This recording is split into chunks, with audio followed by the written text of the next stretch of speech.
Hali gani mwanafamilia wa channel tupendwa hii hapa, hii Vizoza Media.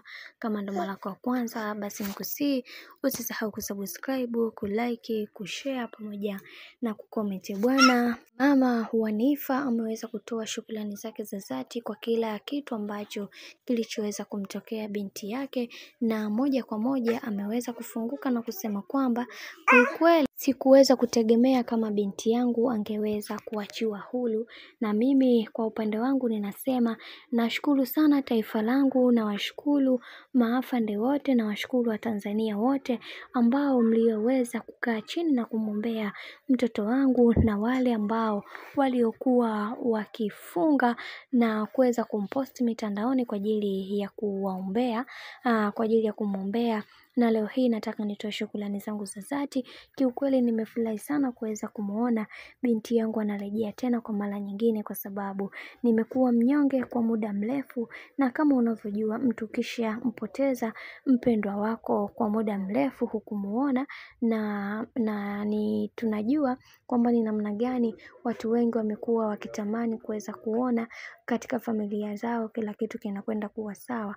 Basi ndivyo ambavyo nilivyokuwa natamani kuweza kuona maisha ya binti yangu yanakwenda kuwa sawa kabisa, lakini sina cha kusema zaidi ya kuweza kutoa shukrani zangu za dhati na kuambia kwamba kwa upande wangu nitafanya juu chini kuweza kusolve kila tatizo ambalo aliloweza kulipitia binti yangu katika maisha yangu yote, katika maisha yake yote, kwa sababu amekuwa mtu ambaye mara zote yuko na stressi, mara kuna hiki, mara kuna lile. Kwa upande wangu natamani kuweza kuona maisha yangu yakibadilika kadri siku zinavyozidi kwenda, na ninaamini katika hiki ambacho kilichoweza kutokea, yaliyosababishwa kuongezeka na maneno mengi ya watu, nitaweza kulifanya kila kitu kiwe sawa. Na kwa upande wangu, kwa hichi kitu kilichoweza kutokea, maisha yangu yote yatakuwa yamebadilika kiujumla. Na wengi wao wakasema kwamba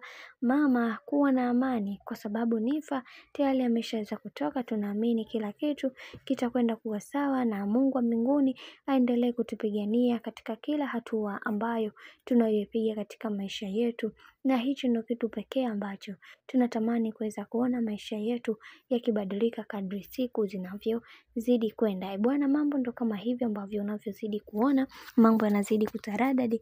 Mimi nataka nikusii kitu kimoja, kama ndo mara yako kwanza, basi usisahau kusubscribe, kulike, kushare pamoja na kucomment. Kwa upande wangu sina la ziada, wacha nikutakia siku njema na kazi njema. Tukutane next time.